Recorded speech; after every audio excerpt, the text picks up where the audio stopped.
Well, this is another singing I will be using for an illustration. If you look here on the screen, these are the musical notes that was sang. These are the notes, and I'll play for you to hear. Lift up the name, lift up the name, lift up the name. Now, in this example, the notes is actually one single note, one musical note that was repeated several times, as in lift up your name for the 4 different words. Lift up your name is actually a G note. Just as I explained previously, I want to use this to show us how well in tune the singing is and give us ideas on what needs to be corrected or improved upon. The note precisely should have been a G note. So if I click the G note here to find out if all the notes were on G, let's check. Yeah, predominantly, many of the notes were very close to G. But if you look inside the box, that gives you an idea that the notes were not perfectly seated as a G note. Lift up your name should have been G, G, G, G. If I play it for you, you hear, compare it. Lift up the name, lift up the name, lift up the name. Not quite in tune, not perfectly in tune, though the notes were not perfectly in tune. Now, what is happening? From this singing, we can see that there's a deliberate attempt to pick some other notes, like an F sharp before the G, notes very close to the G. So this, and the notes are very short. So actually the singer is trying to add what we refer to as some grace notes, that is some small notes to embellish the actual note, which is good for experienced singers to do that, especially within the context of dance band music, which we sing gospel and pop and all that, adding ballad, adding small notes to the actual note. But this where it's very important that a lot of discipline must come into play. Now let's check the accuracy of the notes in terms of tuning. How well tuned, how close are these G notes to the actual G? And as I explained before, if the notes are perfectly in tune, we expect that the note should be like a 0, no plus, no minus. If the note is coming as a plus, that means the notes are being sharpened, and if it's coming as a minus, the notes are being flattened.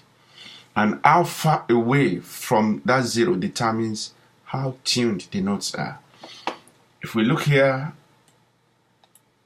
lift up the name. So that lift, just as I explained, it's been sung as lift.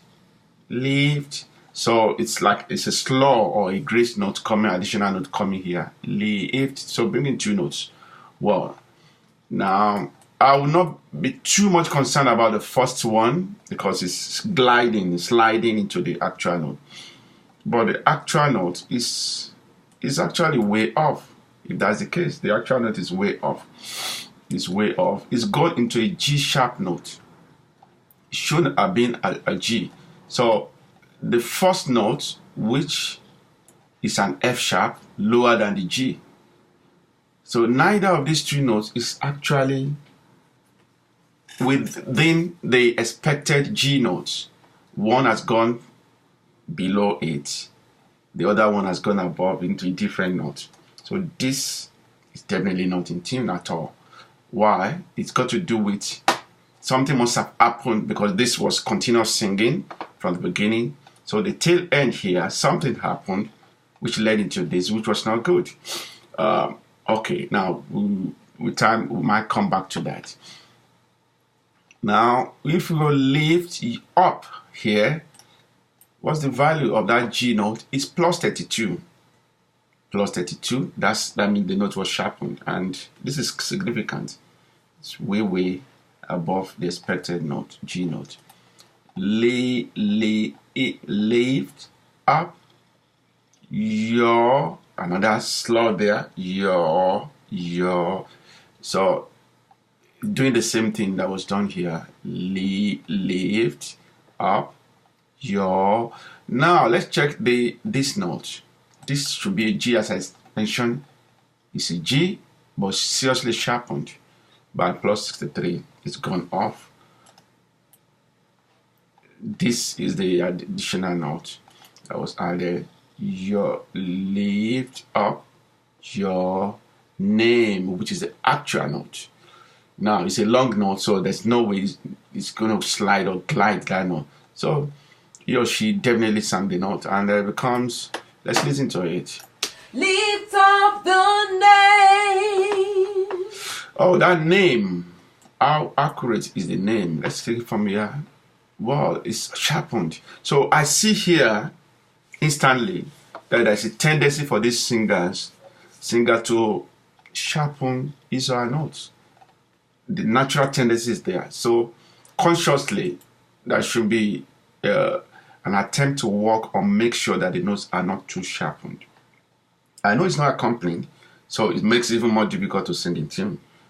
But despite that, the discipline, the ambition, the aim is to sing perfectly in tune, with or without an accompanist. If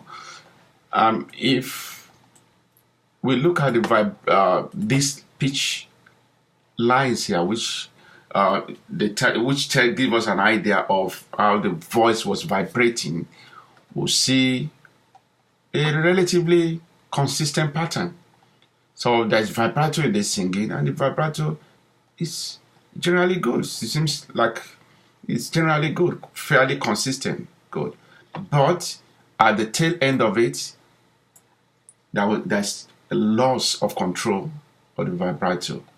There's a loss of control. So there should be a deliberate attempt here by exercise to keep the note steady, not only when the note is going, but even towards the end of the note, to still be able to keep the note steady. Some of the exercises would, for steady breath control, be useful in this regard. So this it would have been excellent in the terms of the vibrato. They are not going here and there, especially at the beginning, but there is a problem at the end of the singing. So this got to do with how the singer is closing his mouth or leaving it open after singing the notes, and trying to breathe to come in for another phrase. I'll play it again. Lift up the name. Lift up the name. So you can hear the vibrato clearly here. Very good, very good, very good. But it needs the control, better control of the vibrato is very, very important and essential to make the singing better. Generally, the notes are sharpened. And they are not perfectly in tune.